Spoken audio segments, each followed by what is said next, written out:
Happy New Year, YouTubers. I hope 2021 will be much better than 2020, both in terms of health, jobs, and income equality. This is Atilla Yeşilada broadcasting for Real Turkey channel. We're also entering our third calendar year, despite outstanding failures in the first 2 years, during which our subscribers and our viewership have declined over 50%. As a result, the management has decided to retain me, to give me a rise, so I can continue my dismal failure. We shall broadcast until no one watches us. This year's first broadcast is about Turkish inflation because coincidentally at 10 a.m. Monday morning, Turkey Statistics Agency, Turkstat, announced the official CPI, consumer price inflation. It's 14.6 for the year.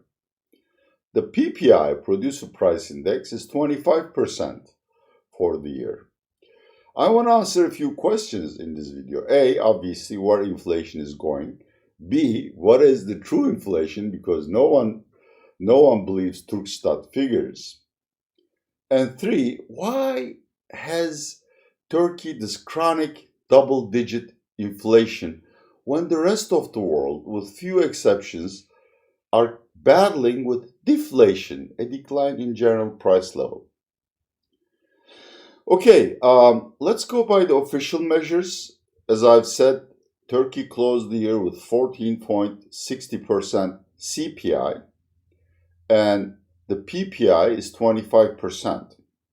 So one would assume, unless A, the Turkish Central Bank hike rates substantially to shrink domestic demand, B, Turkish lira gains value very rapidly to reduce imported inflation, C, domestic demand evaporates for reasons of, for instance, a complete lockdown, Turkish inflation will continue rising. I think Turkish lira is going to gain a smidgen more value against the dollar. As I started this broadcast, it was about 7.34. That's 7.35 liras, both a dollar.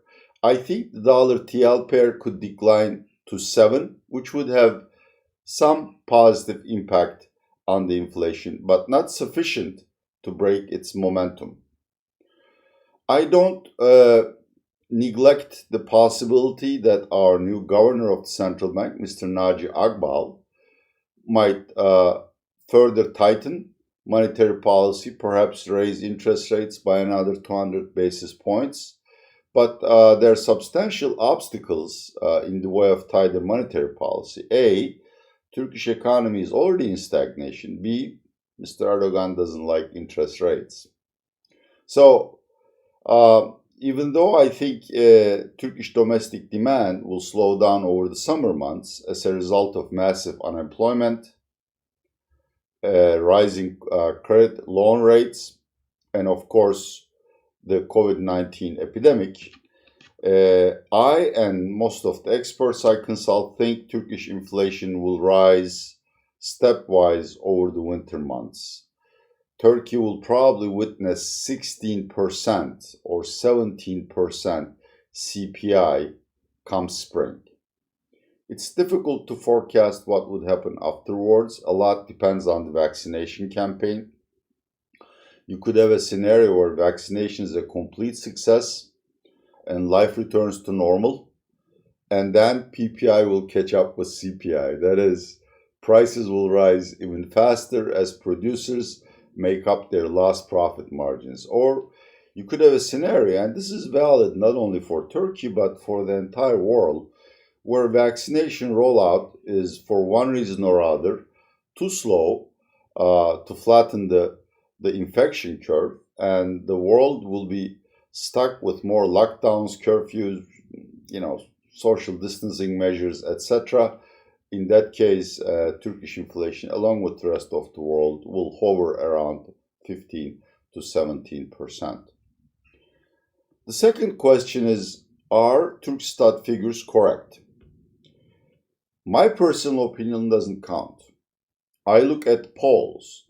Metropole, a polling agency which also publishes its results in English, you can check it out in my Twitter account. It's this ampersand mark, Attila Eng, uh, or check Metropole's own website. Their December survey shows more than 50% of the people think Turkish inflation is over 30%. Why is this lack of credibility for Turkstat? Uh, because they've been caught cheating on several accounts. For instance, the unemployment. Their unemployment figures are just unbelievably and incredibly low. The former head of Turkstat, Mr. Birol Aydin, I believe, if I mispronounced the gentleman's name, my sincerest apologies, a very trustworthy man and a good statistician, said for 5 years he didn't receive any data from government agencies. They all went to the economy ministers first.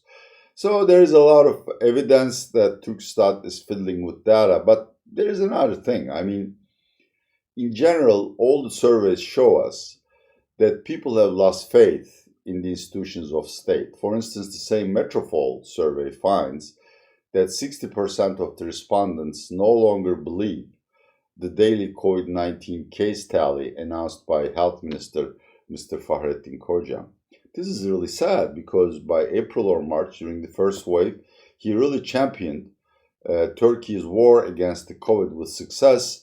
And in fact, in approval ratings ranking, he was ahead of Mr. Erdogan.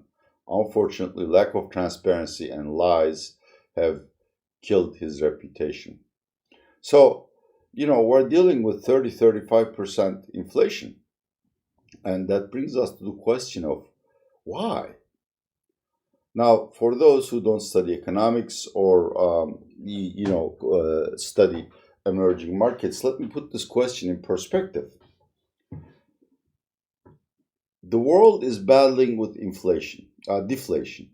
If you are a citizen of Japan, China, anywhere in Europe, or the United States, and if you are at the age of 30 or below, you don't remember all the prices rising at the same time.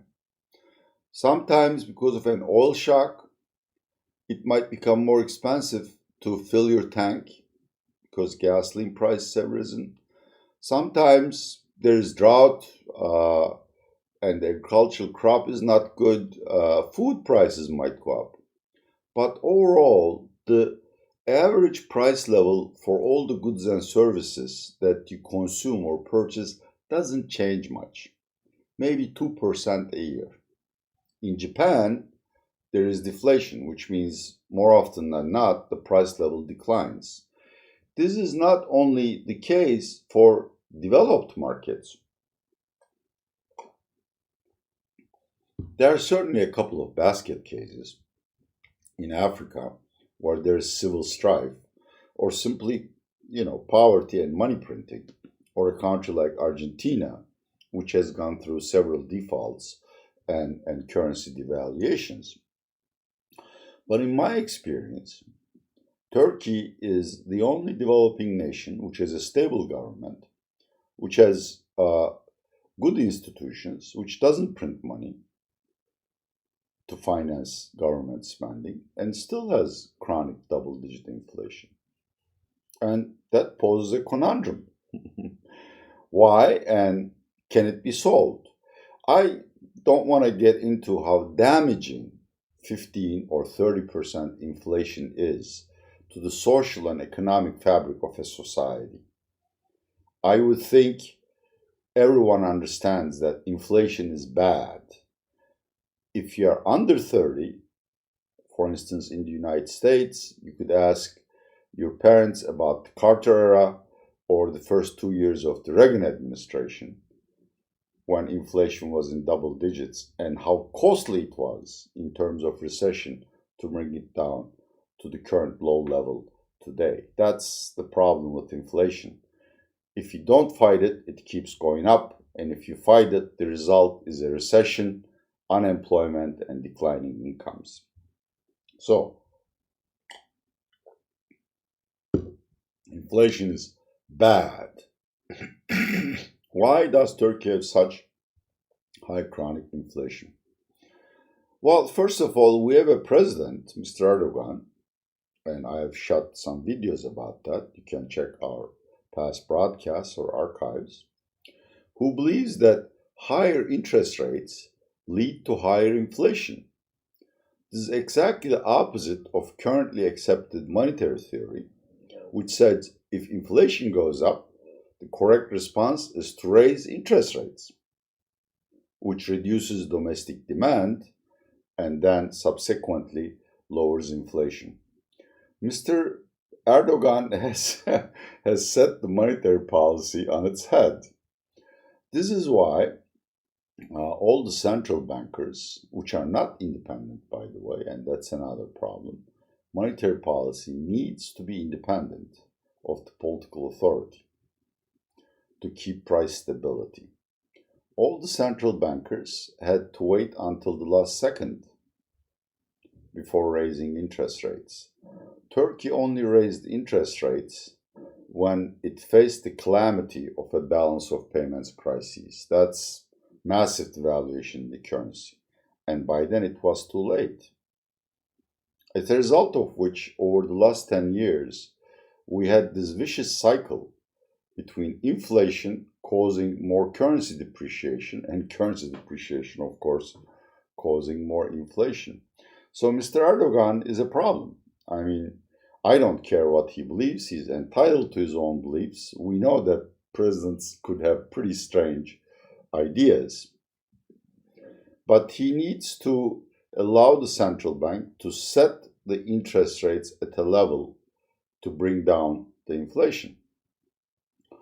Two, of course, between 2002 and 2010, Turkey has a primary surplus in its budget, which means excluding interest payments, the Turkish government took in more taxes than it spent on the people, which reduced our public debt, but also withdrew from domestic demand, as a result of which also there was no demand side inflation. But now this year's numbers are not yet announced. They will be announced next week. But we think Turkey will have a budget deficit to GDP of 4% and perhaps 2% primary deficit. And in 2021, it's not going to be much different. These are macro reasons. The micro reason is that when you have double-digit inflation, another bad habit starts, which makes inflation sticky. That's hard to break, which is backwards indexation. You know, in particular for state servants, if they are losing in terms of real incomes because inflation turned out to be higher than the salary increases you pay them at the beginning of the year, you make up the difference. Let me give you another example. Suppose in 2020, you paid state servants a 10% salary or wage hike. Inflation turned out 14.6%. Now, in January, they will be compensated for the 4.6% they lost in real incomes. And that behavior becomes prevalent in the private sector and everywhere else. So inflation has this tremendous momentum because you constantly adjust all the prices according to past rather than forward inflation. And finally, of course, after 10 years of high and volatile inflation, coupled with people not trusting Turkstat, everyone who can raises his or her prices or incomes. That is, let's say I am selling salary. If I can raise the price of salary for 30%, I would do so because I believe inflation is going to accelerate. Or I am a physician and I have my private practice. If I can raise my, visit whatever fees the price you pay to see a doctor, I will raise it by 30%, simply because I believe inflation will accelerate. So inflation becomes, in some sense, self-replicating. It becomes a vicious cycle. And how do you fight that? Well, there are several ways. First of all, as I've said, President Erdogan must grant full authority and autonomy to the fiscal and monetary authority to conduct policy in a way to reduce inflation. B, the central bank must give the message that it is going to keep interest rates high until inflation expectations decline. That obviously will cause a deep recession. The best way to deal with that is to invite IMF to have a stand-up program which will which would immediately lend credibility to government's promises of cutting inflation, and inflation expectations will become less sticky, more loose, and inflation will come down very rapidly. This is not a hypothetical case. Between 1999 and 2008, Turkey was under an IMF standby program, during which time we cut inflation to single digits, simply because people trusted IMF stewardship and IMF reporting on Turkish data rather than the Turkish government. These are the only options. What if we don't do any of those things? Well, then inflation keeps going up. That's another thing. Once inflation is past 10%, unless you take draconian countermeasures, it keeps increasing. This has been the experience of Latin American countries in 1980s, and there is no reason to think that it won't be repeated in Turkey. To give a specific example, if we don't fight 14.6 point inflation, 0.6 inflation this year, next year the level will be 16%, and then 20%, then 25%, and society will pay a tremendous cost. The biggest cost is that it distorts income distribution further, in the sense that those on fixed salaries and wages lose, and people who can raise their prices become richer, and then it leads to social problems. Okay, I want to thank you for watching the first broadcast of the year by Real Turkey channel. I am Atilla Eşalara. By the way, we have over 300 videos on Turkish economy and finance, some of which we have now added English subtitles to, and you can see the links below. If you want to learn more about the Turkish economy and finance, check those. I've watched them all. The subtitles do reflect what's being said correctly. In fact, the lady has done a wonderful job. And most importantly, have a healthy year. I hope 2021 will be better for the planet of Earth than 2020. Atilla Eşalara saying goodbye.